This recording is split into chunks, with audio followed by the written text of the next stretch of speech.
The box wrapped in rough white paper sat dead center on my wedding reception table. No bow, just the words, "For M," scrawled in black ink. As I reached out, Julian, my husband of exactly 3 hours, clamped his hand around my wrist hard enough to leave a red mark. "Don't touch it," he growled through his teeth. His eyes cut straight past me, locking onto the open bar. Standing there was Chloe, my flesh and blood. The little sister I used to skip meals for just to pay her college tuition. She raised her champagne flute in my direction. The corner of her mouth twitched into a smirk as she mouthed 3 soundless words. "Catch it now."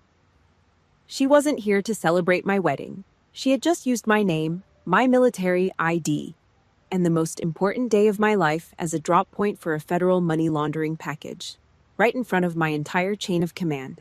She banked on the fact that a logistics officer like me would bite my tongue and bury it just to save face. But I didn't. Before I tell you exactly how I flipped the board on her, take a second to hit like and subscribe, but only if you're actually hooked on this story. Also drop your location and local time in the comments. I'd love to know where you're listening from. The humid August air hung heavy under the outdoor pavilion at Fort Haven Field. A string quartet dragged their bows across cellos, bleeding out a painfully slow rendition of Etta James's "At Last."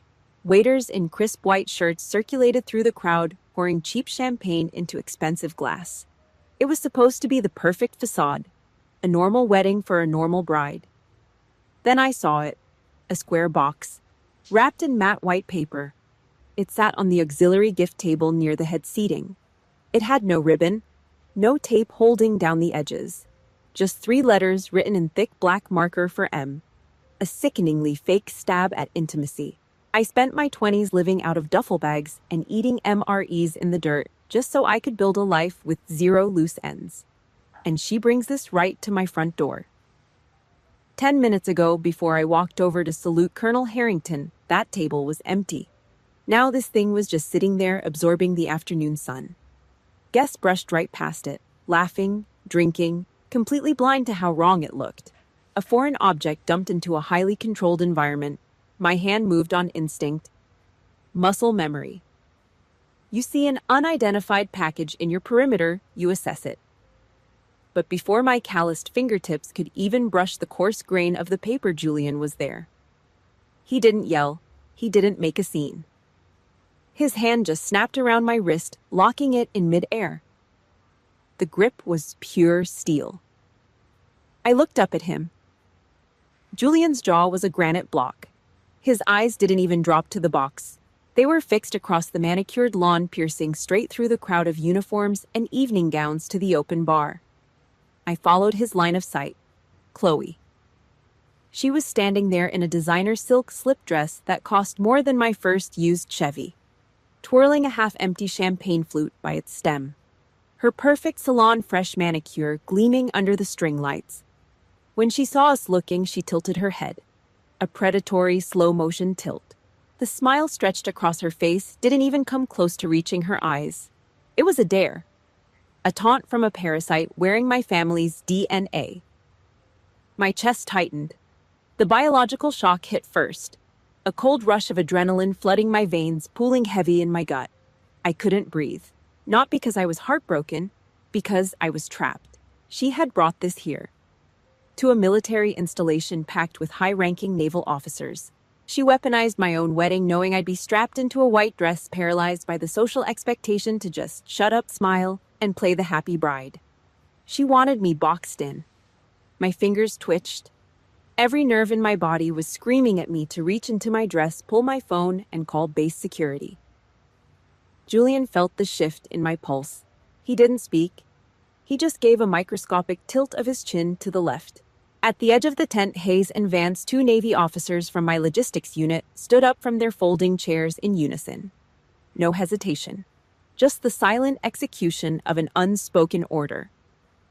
Across the grass, Chloe saw the movement. Her smirk dissolved. She didn't panic. Narcissists never do when they have an exit strategy. She simply turned on her heel. No dramatic goodbye, no loud arguments. She slipped toward the back of the tent, blending into a group of tipsy relatives, and vanished behind the heavy white canvas curtains. like she was just heading out to check her makeup. Not a single smudge on her reputation, leaving me to clean up the blood. Clean, surgical, ruthless. The string quartet hit a high note. The sound grated against my eardrums like metal scraping on concrete. Hayes stepped up to the table. His dress uniform was immaculate, but his posture was coiled spring. He pulled a handheld metal detector wand from his inside jacket pocket, ran it over the white paper. Silence. No beep. But the muscle jumping in his jaw told me everything. He scooped the box up under his arm, his broad shoulders shielding it from the crowd, and walked straight toward the administrative office behind the main hall. The heavy oak door clicked shut behind him. The pavilion felt like it was closing in on me. The smell of roasted prime rib from the catering station suddenly made my stomach churn. The realization was a physical weight pressing down on my lungs, crushing the breath out of me. My sister hadn't just crashed my wedding to ruin a party. She used my security clearance, my spotless record, my entire goddamn life as a human shield for whatever the hell was inside that box. Julian stepped closer, closing the gap between us. I felt the warm, heavy pressure of his palms slide against the small of my back. It wasn't a romantic gesture. It was a grounding tactic, an anchor in a storm. "She knows exactly when to strike," he murmured. His voice was low, vibrating with suppressed violence. I stared at the spot where the white box had been sitting just seconds ago. The rough grain of the wooden table was bare, but the contamination was already spreading. I set my jaw, locking down the panic. I let the cold, hard discipline of the uniform take over. I forced my spine straight. The sister who paid for everything was dead.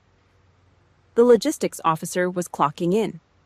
I think this is her plan B. The reception died a quiet, sudden death. Military crowds know when a front is collapsing. You don't need to announce a retreat. A silent, heavy tension swept through the pavilion. Guys in dress uniforms set their glasses down. They gave stiff nods, grabbed their wives by the elbow, and walked to their cars. No one asked questions. No one offered fake sympathy. They just cleared the blast radius. The drive back to our house was dead silent. The tires hissed against the wet asphalt. Rain started smacking the windshield, washing away the last remaining illusion of a celebration. We pulled into the driveway. The house stood there in the dark, cold, and empty. I walked through the front door and went straight into the bedroom. I reached behind my neck, grabbed the zipper of the custom gown, and yanked it down. The heavy, expensive silk slid off my shoulders. It hit the hardwood floor with a soft, pathetic rustle. I stepped out of it and left it lying there. A discarded skin, a costume for a play that got canceled. I pulled on a pair of stiff black utility pants and a faded gray crew neck. I grabbed a rubber band off the dresser, pulled my hair back tight enough to strain my scalp. I looked in the mirror. The flushed, smiling bride was gone. The cold, calculated logistics officer was looking back at me. I walked down the hall to the kitchen. The room was pitch black except for the pale blue light throwing shadows against the cabinets. Julian sat at the heavy oak table. His large frame was completely still. The laptop sat open in front of him. He had not touched the trackpad. The internal cooling fan whirred, cutting through the dead silence of the house. I stopped on the opposite side of the granite island. The cold stone seeped through my socks. Julian looked up. His face was a slab of granite. "She has been testing your perimeter for years, Molly." I did not answer. I kept my eyes on the blinking cursor on the screen. "She knew you would not stop her at the reception," he said. His voice carried zero pity. It was just raw tactical analysis. "She knows you confuse guilt with family loyalty. Every time you tell them no, you feel like a traitor. She weaponized your own decency. She did not need your permission to pull this off today. She just needed you to hesitate. And she knew you would." The words hit like a hammer against my ribs, because he was right. I spent my entire adult life trying to outrun the trailer park. I broke my back in supply depots, lived on cheap instant coffee and canned beans, slept on military cots that smelled like bleach and industrial cleaner. I clawed my way up the ranks to build a bulletproof credit score, a spotless federal record, all so I could have a life with zero loose ends. And my own flesh and blood used my silence to bleed me out. I moved past Julian. I walked straight into the spare room we used as an office. I crouched in front of the heavy steel filing cabinet. The metal was ice cold against my knuckles. I punched the combination into the lock. The deadbolt snapped back with a loud, heavy clack. I pulled the bottom drawer open. Buried underneath old deployment orders and property tax records was a black external hard drive. It was encased in solid rubber. Waterproof, shockproof. A vault of digital dust I thought I would never need to look at again. I carried it back into the kitchen. The rubber gripped my palm. I sat down in the wooden chair next to Julian. I plugged the cord into the side of the laptop. The device hummed to life.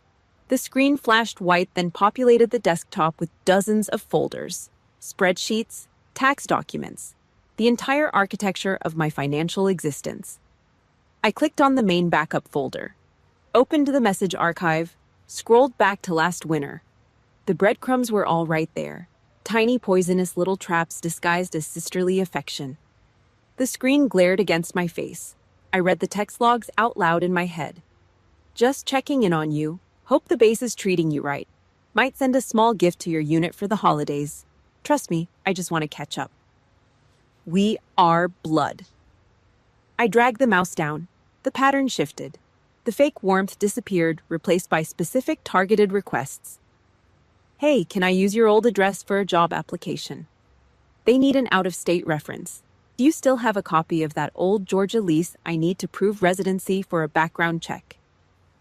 My jaw locked tight enough to grind my teeth into powder. This was not a sudden crime of opportunity. Chloe did not wake up yesterday, look at a calendar, and decide to crash my wedding to launder dirty cash. She had been building this blueprint for months, brick by brick, message by message. She spent a solid year systematically eating my identity. She carved out my history and wore it like a mask. My hand gripped the edge of the table. The wood grain dug hard into my palm. My pulse hammered a slow, heavy beat against my eardrums. I moved the cursor across the screen and stopped.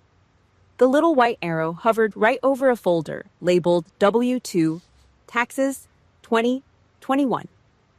The exact folder I sent her 4 months ago when she called me crying in the middle of the night, begging for help with a financial dispute.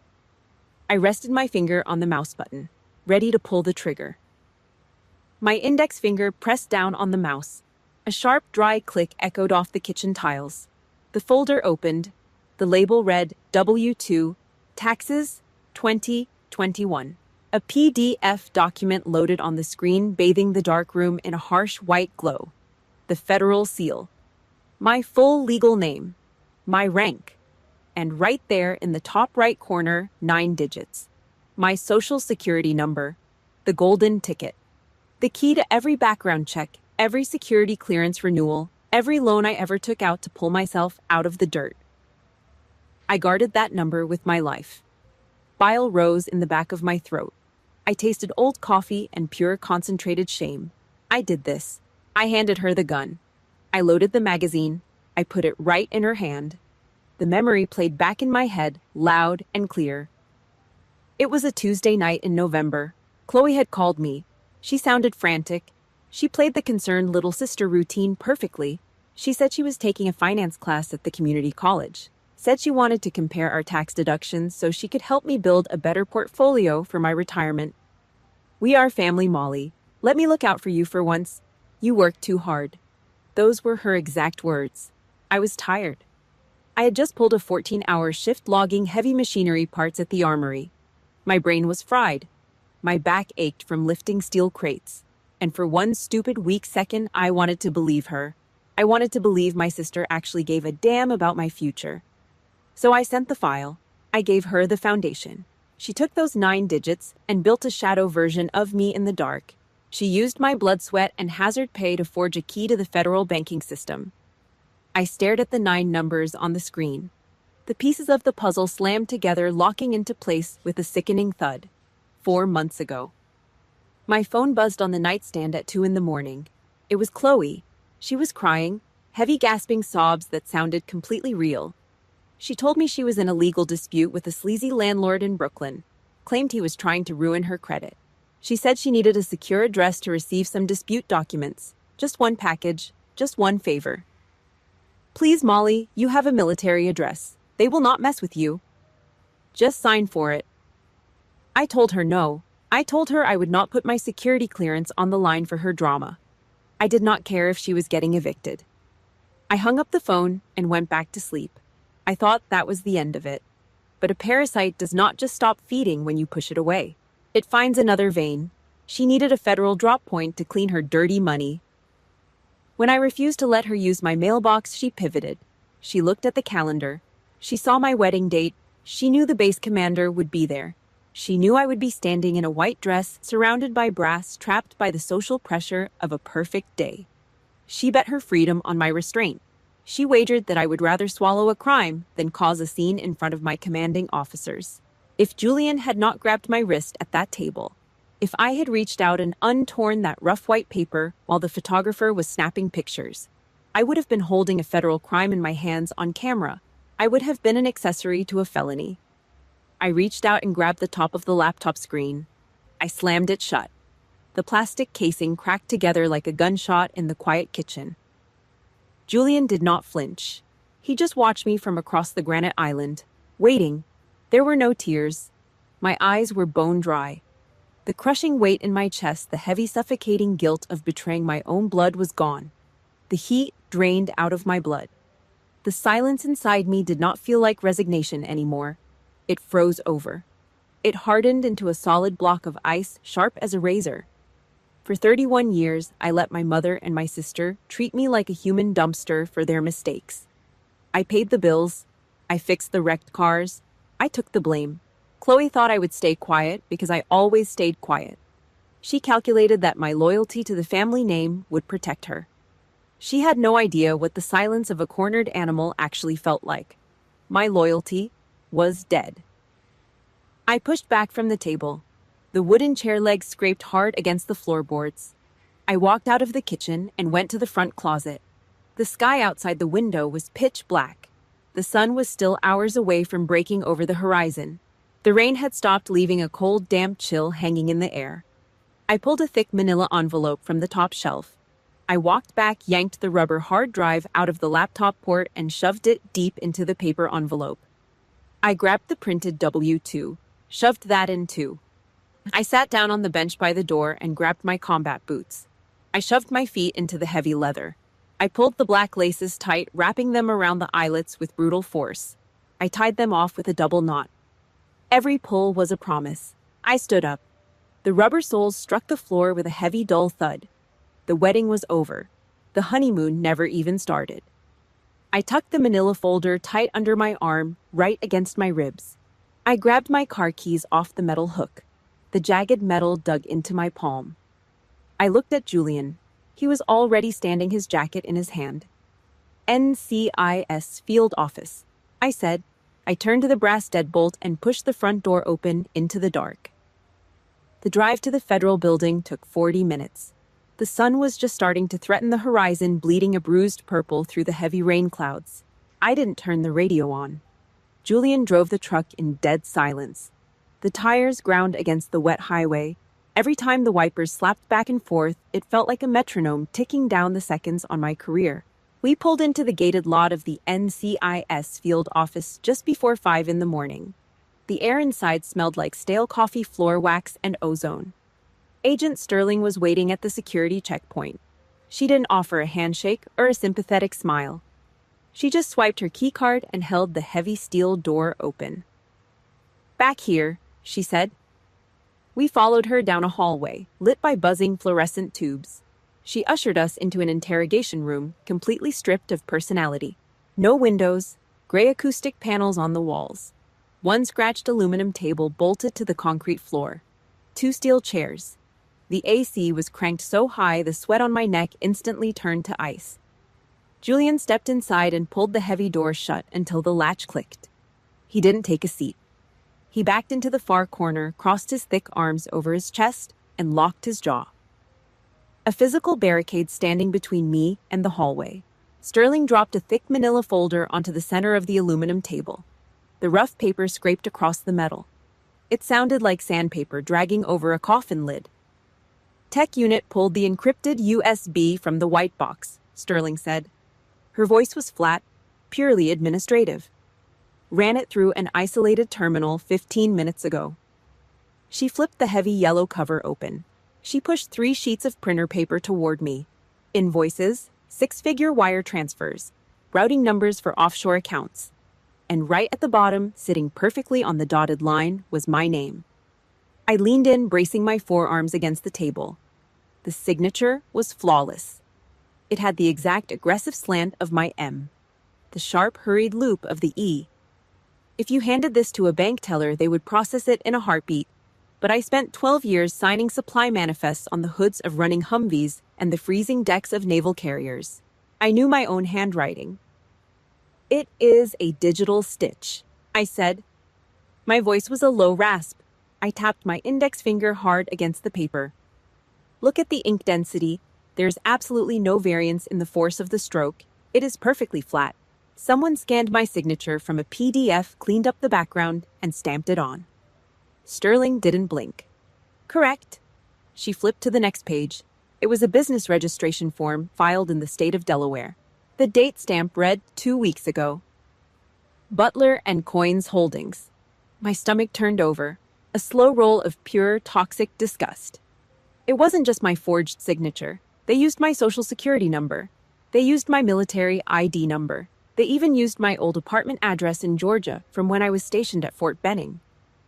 "That is a shell corporation," Sterling said. She tapped a cheap plastic pen against the metal table. Clack, clack. "Set up exclusively to filter dirty cash from an illegal sports betting ring operating out of the East Coast. The white box dropped at your wedding today."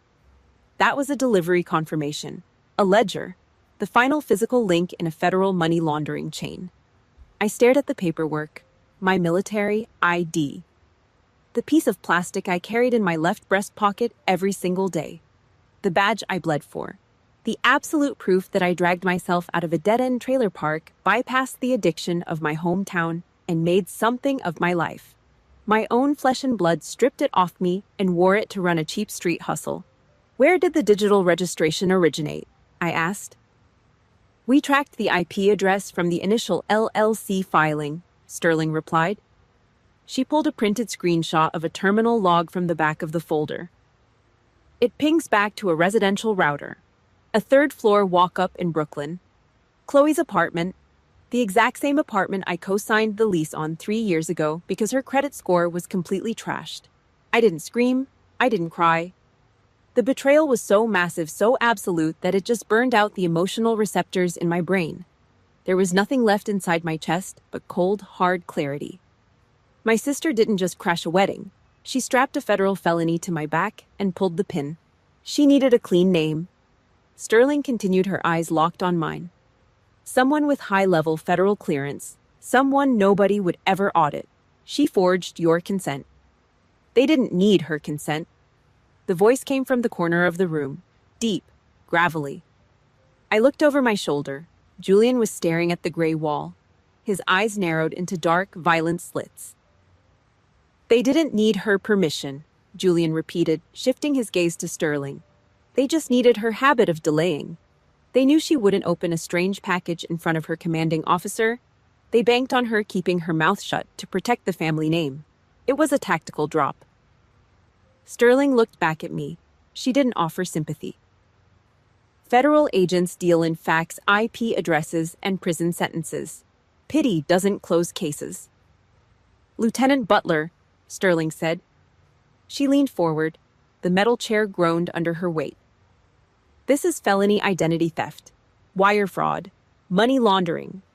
If we do not have a sworn statement on record right now, you are legally tied to this shell company. You go down with them." She slid a blank statement form and the black ballpoint pen across the freezing aluminum. I looked at the pen. For my entire life, I was the shield. I took the hits. I absorbed the damage so my mother wouldn't cry and my sister wouldn't fail. I was the good soldier who always cleaned up the mess. That soldier died the second Chloe smiled at me with that champagne glass. I placed both of my hands flat on the freezing metal table. I let the cold seep deep into my skin, grounding me, erasing the last pathetic trace of family loyalty I had left. I looked Sterling dead in the eye. "I am ready."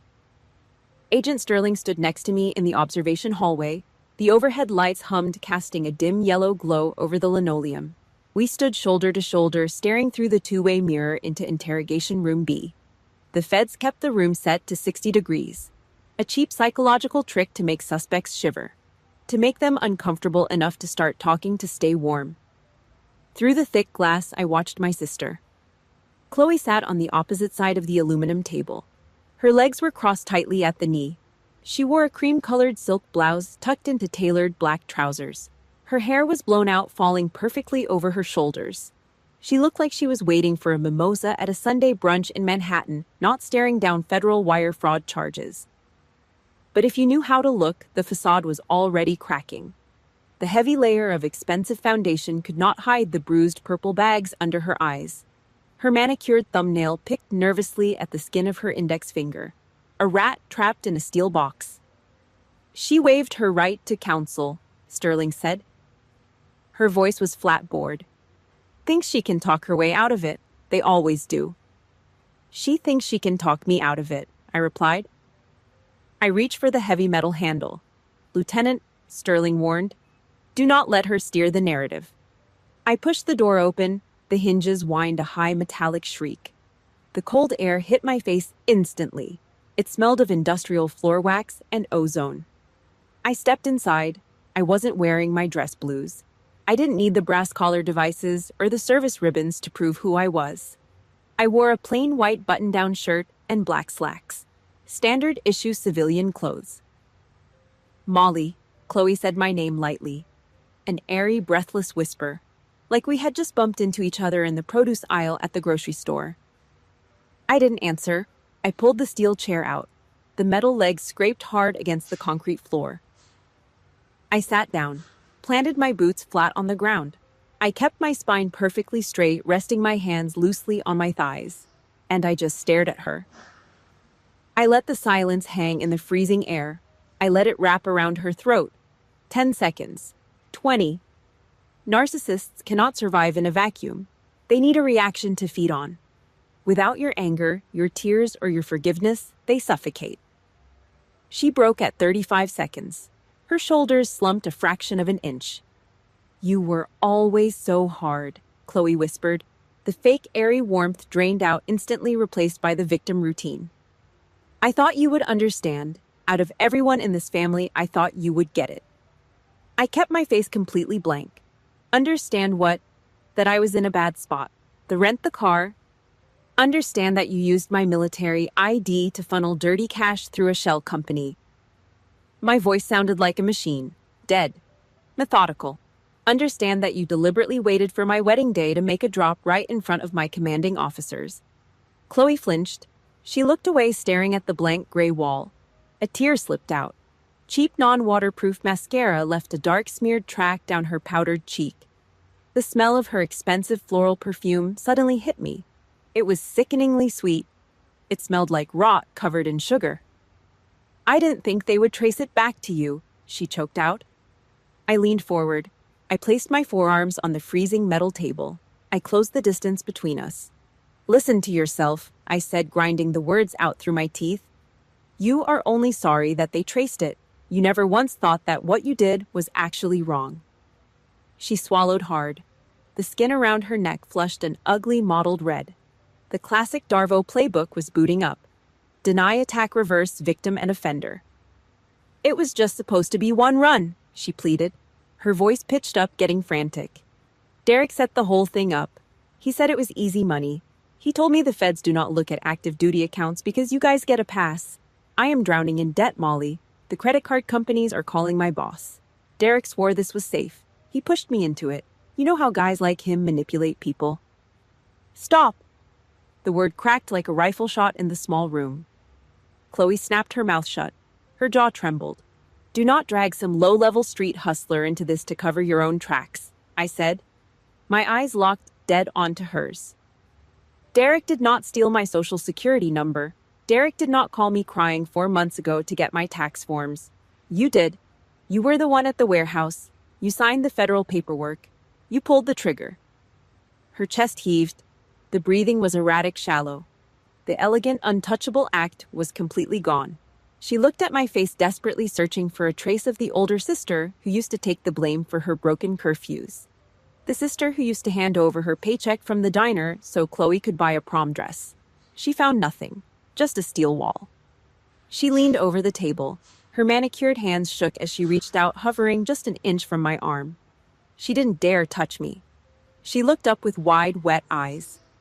"Can you fix this?" The question hung in the freezing air of interrogation room B. It did not sound like a plea. It sounded like an order masked as a question. The exact same tone she used when she wrecked her first car at 17 and called me at the diner to deal with the cops. The same tone she used when she blew her rent money in Vegas and needed me to wire her half my hazard pay just so she would not get evicted. I looked at her hands. They were hovering over the cold aluminum table. Her manicured nails tapped a frantic, erratic rhythm against the metal. I let out a slow, heavy breath. The air pushed out of my lungs, carrying 31 years of accumulated garbage. 31 years of being the designated shield for a family that never gave a damn about the bruises I took. "Fix this," I repeated. My voice was a flat line. No anger, just dead static. "Let me get this straight. You mean you want me to walk out into that hallway, sit down with a federal agent, and swear on a government record that you had my permission?" Chloe shut her mouth. Her teeth clicked together. She looked down at her lap. She did not say yes. She did not say no. The dead silence was the most shameless confession I'd ever heard. I slowly shook my head. I looked at the woman sitting across from me. The cream silk blouse, the blown-out hair, the smeared makeup. I did not see a sister. I saw a complete stranger. A parasite that had finally run out of blood to suck. "I cannot do that," I said. "Molly, come on," she begged, leaning over the table. The smell of her sweet, suffocating perfume pushed against my face, mixing with the harsh smell of floor wax. "Just say you let me use the address for a mail drop. Just tell them it was a misunderstanding with the LLC paperwork. You have a spotless record. You are a lieutenant. They will listen to you. They will just drop it." "No, they will not drop it.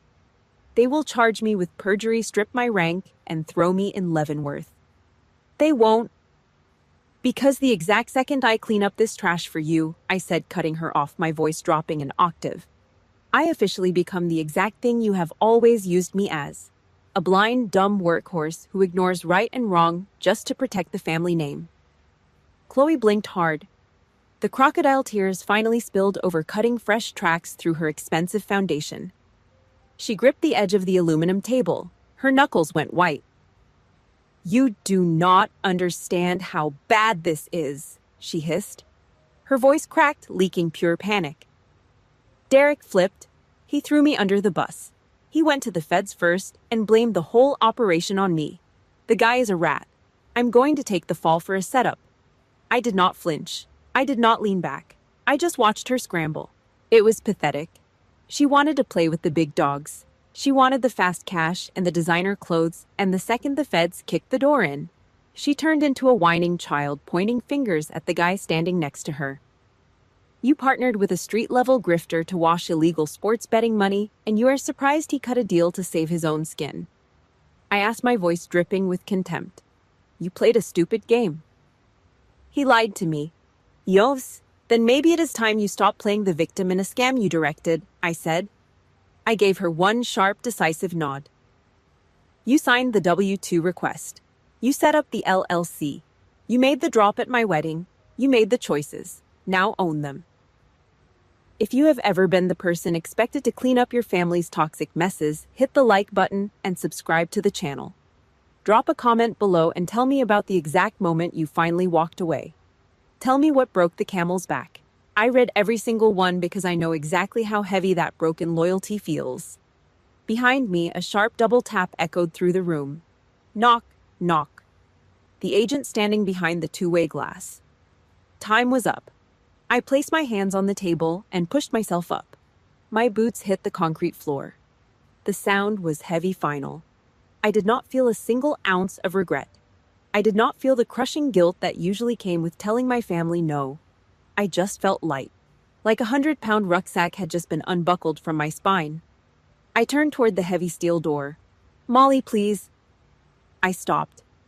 My hand hovered over the cold metal handle. Chloe was staring up at me. Her face was completely hollowed out. The arrogant, untouched girl from the wedding reception was dead. She was just a cornered suspect in a cold room wearing clothes she bought with stolen money, staring down the barrel of a federal indictment. "Please," she whispered. Her voice broke into a pathetic, jagged sob. "Please, do not hate me." I stood perfectly still in the doorway. I did not turn my body to face her. I just looked over my shoulder. I looked at the wreckage of my own flesh and blood. She wanted anger. She wanted me to scream at her, to call her a bitch, to give her some kind of emotional reaction so she could feel like we were still connected, like we were still family fighting it out. I didn't give it to her. "I do not hate you, Chloe," I said. The words tasted like cold ash, completely empty. "I just will never trust you again. And that is so much worse." I stepped out into the hallway and pulled the heavy steel door. It slammed shut with a deafening crack. People think federal court is loud. They watch too much television. They expect screaming lawyers, dramatic confessions, and gavels banging on wood. It is not like that. Federal court is a machine. It is quiet. It is beige.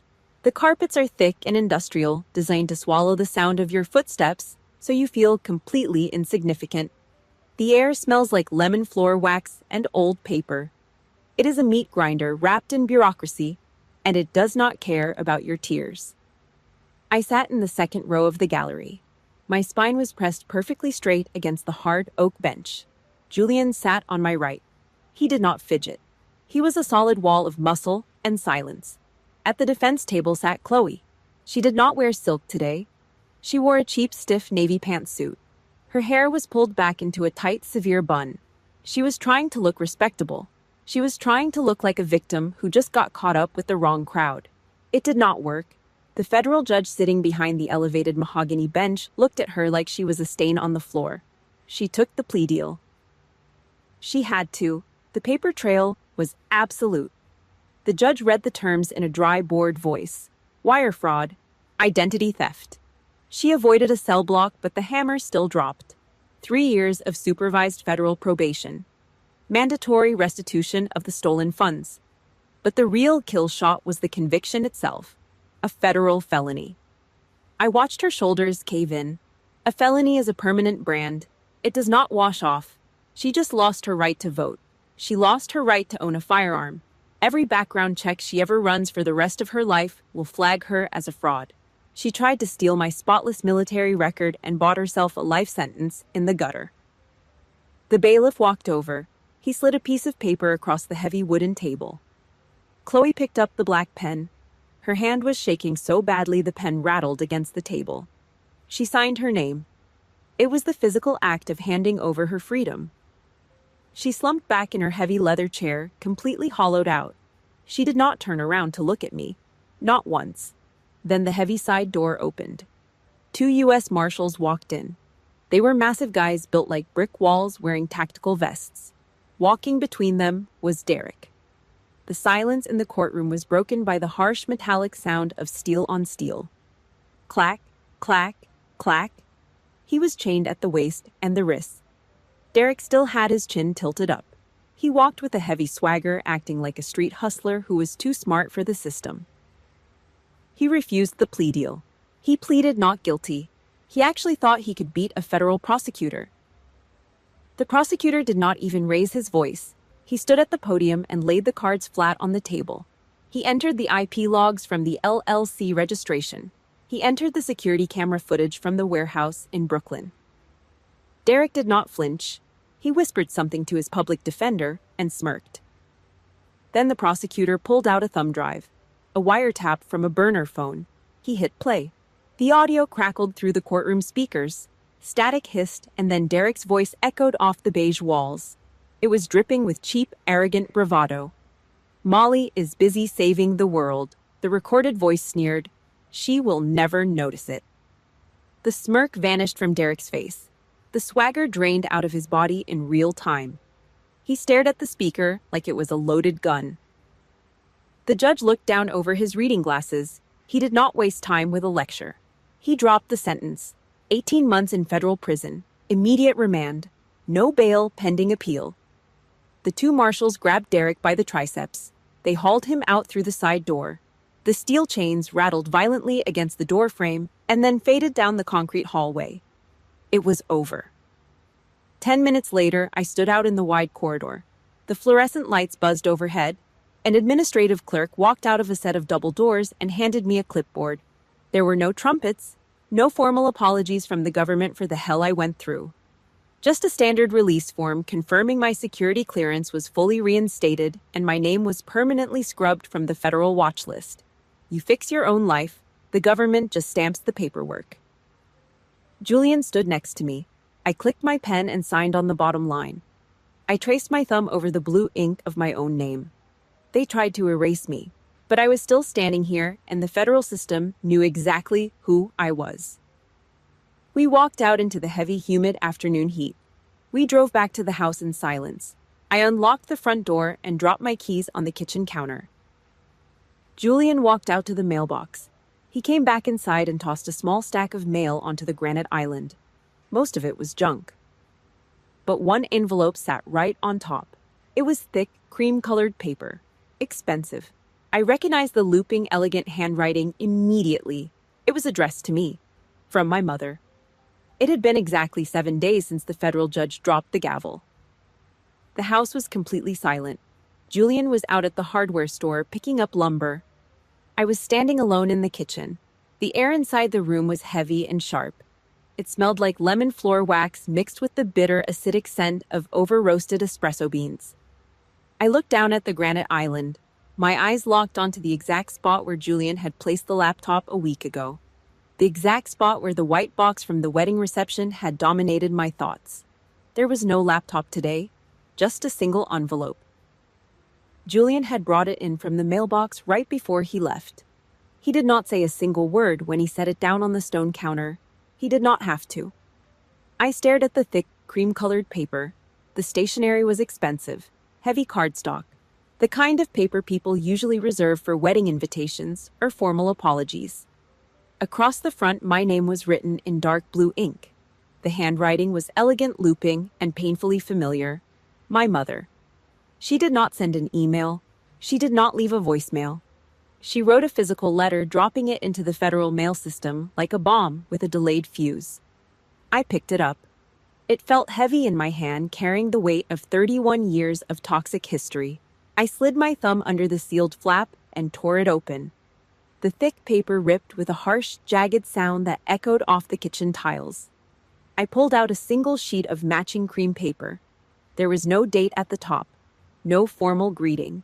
Just a block of blue ink that systematically stripped away the very last illusion I had about my family. I read the first paragraph. We did not know the exact details, Molly, but we let it happen. I stopped reading. I stared at the sentence. The words looked back at me completely devoid of shame. The letter continued. I saw the mail arriving at the house with your name on it. I saw the bank notices from companies I did not recognize. But we chose not to ask Chloe any questions, because asking questions meant we would have to admit that we raised a daughter capable of doing terrible things. My chest hollowed out. A cold, empty void opened up right behind my ribs, sucking the oxygen out of the room. She knew. My mother saw the red flags. She saw my name plastered on strange financial documents arriving at her own house in Georgia. She knew Chloe did not have the income or the credit score to run whatever hustle she was running. But my mother looked the other way.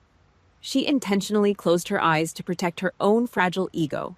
She would rather let her oldest daughter be used as a human meat shield for a federal crime than face the ugly truth about her favorite child. I was just collateral damage, a price she was perfectly willing to pay to keep the peace in her fake, picture-perfect house. I gripped the edge of the granite counter. The cold stone bit hard into my skin. I forced my eyes back down to the paper. We always thought that family love meant believing the absolute best in your sister, no matter what, the blue ink read. We thought we were protecting her. I know you are angry. I do not expect your forgiveness right now. But if the day comes when you can find it in your heart to move past this, we will understand. No signature, no full name, just 3 letters at the bottom of the page. Mom. I stood perfectly still. The refrigerator hummed a low, steady drone in the background. I read the entire letter a second time. I scanned every single word, searching for the one thing that was glaringly missing: an apology. There was not a single sentence apologizing for what I almost lost.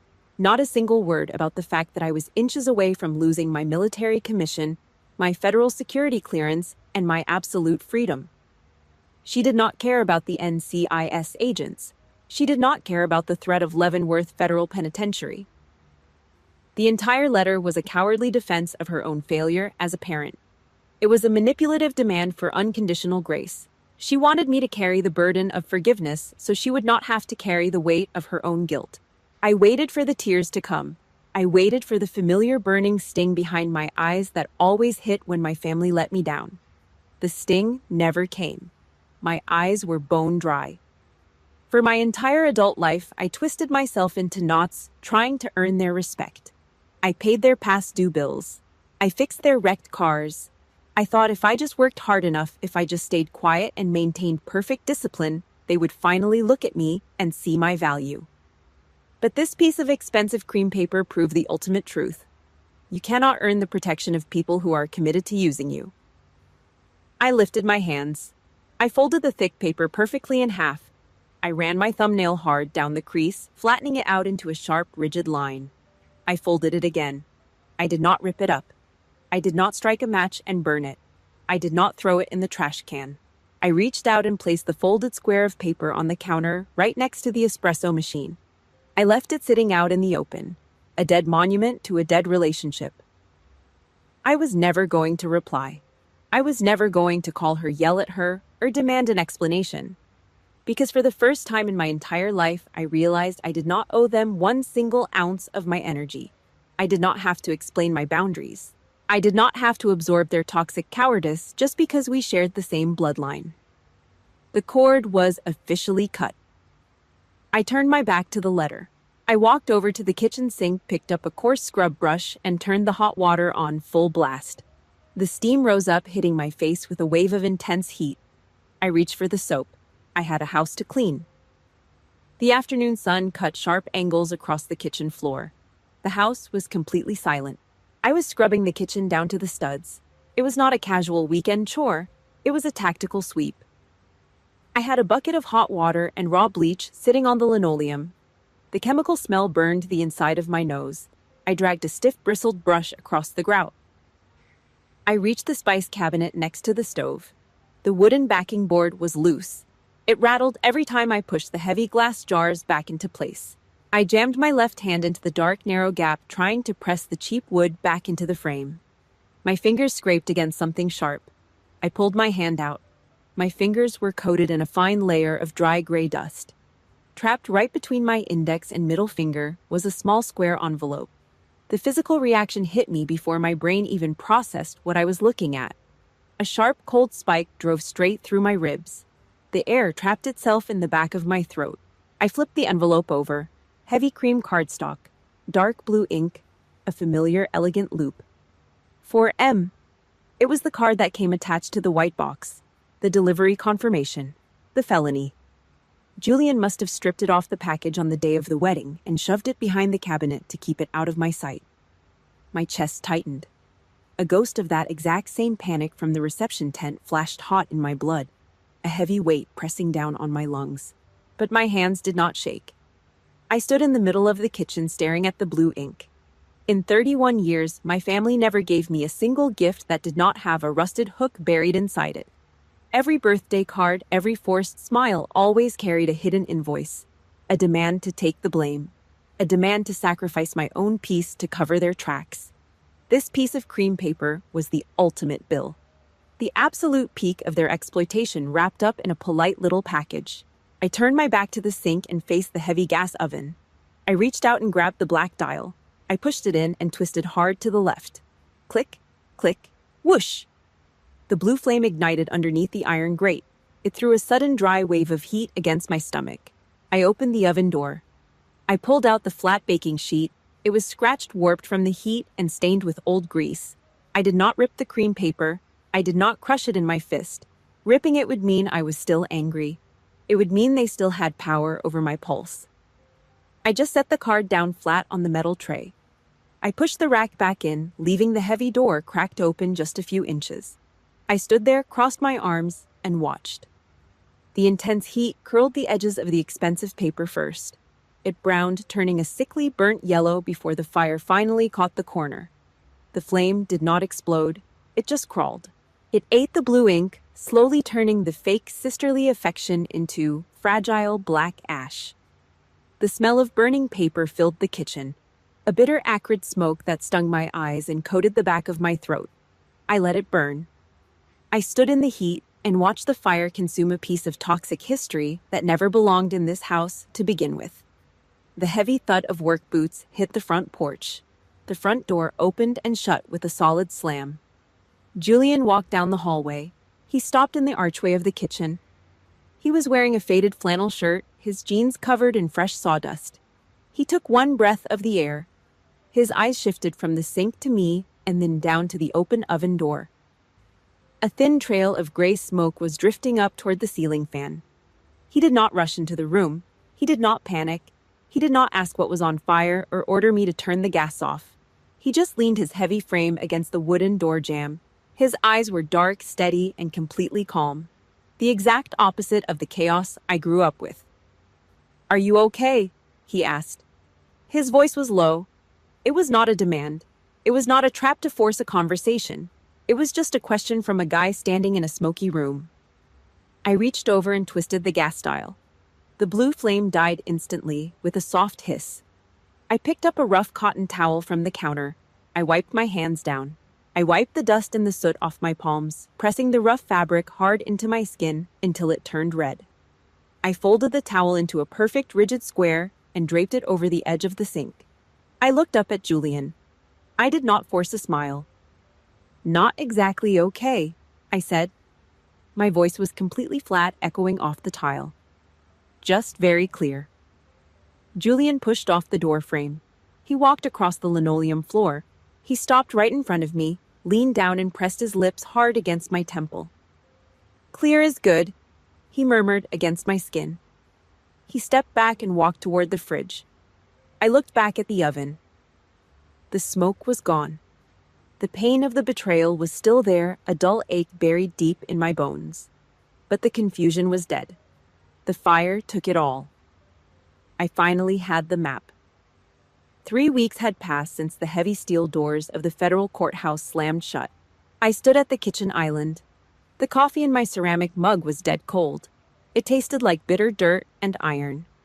I swallowed it anyway, feeling the cold liquid slide down my throat. I did not want comfort. I wanted the bitter taste to wake up my nervous system. The laptop screen cast a harsh white glare across the dark granite counter. Inbox. One unread message. Department of Defense. Personnel Command. There were no apologies in the email. There were no grand declarations of my innocence or speeches about justice. The federal government does not do feelings. They do paperwork. I clicked the bold text and opened the secure line. 3 words sat dead in the center of the screen.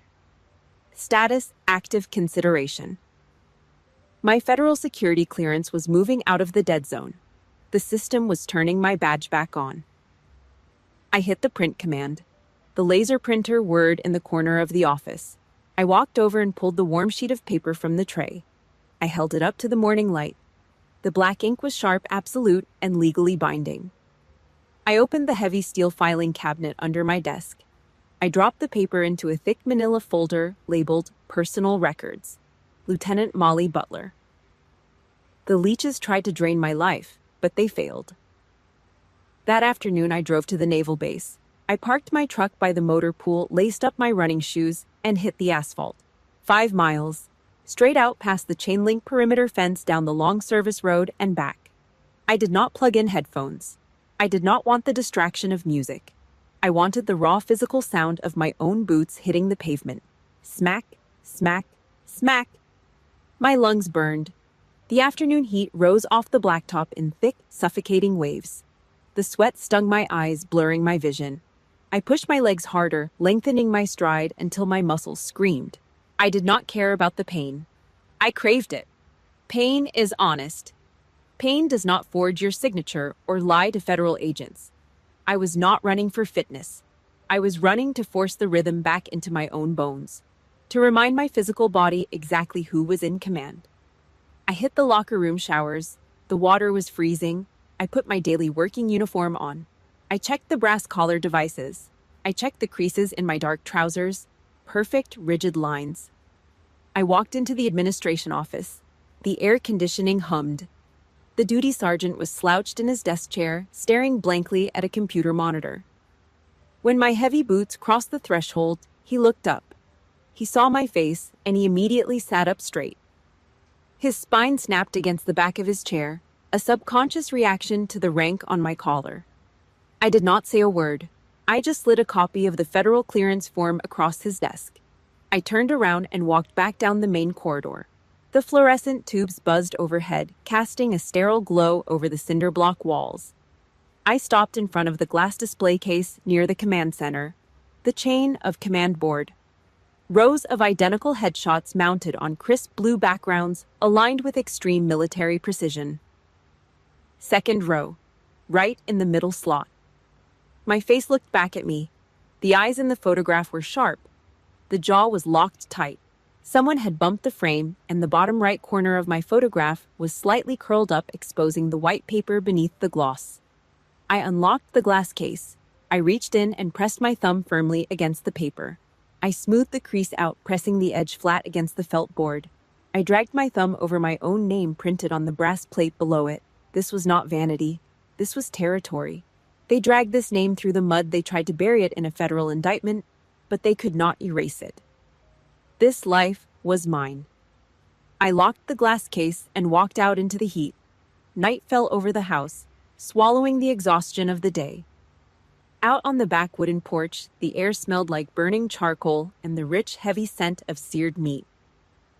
Julian was standing by the black iron grill, using heavy steel tongs to flip the steaks. The yellow porch light threw long, sharp shadows across the wooden deck. I sat at the iron patio table. I had a small leather notebook open in front of me. I held a black ballpoint pen, the tip pressed hard against the thick paper. I stared at the blank page for a long time, listening to the hissing of the meat and the distant, steady hum of the highway. I wrote one single paragraph. The ink bled into the page. They mistook my silence for permission. They thought because I always took the hits, I would eventually break and cover their tracks. But it was not permission. It was restraint. And absolute restraint is never a surrender. It is a loaded weapon. I closed the notebook. The leather cover slapped shut. Julian walked over. He set a heavy white plate on the table.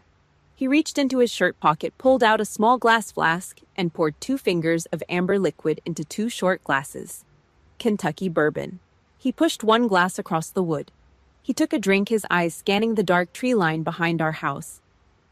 "Are you ready to let it go?" Julian asked. His voice was a low rumble in the dark. I wrapped my hand around the glass. I lifted it to my mouth. The bourbon hit my tongue. It was sharp, bitter, and burned a clean line straight down my throat. I leaned back in the chair. I looked up. The sky was pitch black, scattered with millions of cold, hard stars. Real light. Not the cheap artificial bulbs strung up under a fake wedding tent. Not a stage built on toxic lies. I looked at Julian. "I am not letting anything go," I said. My voice was quiet, dead level. "I am just moving forward." I raised my glass. He raised his. The heavy crystal clinked together, a sharp hollow ring that echoed out into the dark, empty yard. If my journey hit home, hit that like button, subscribe, and comment down below. Are you a survivor too? Thank you so much for listening. I will see you all in the next one.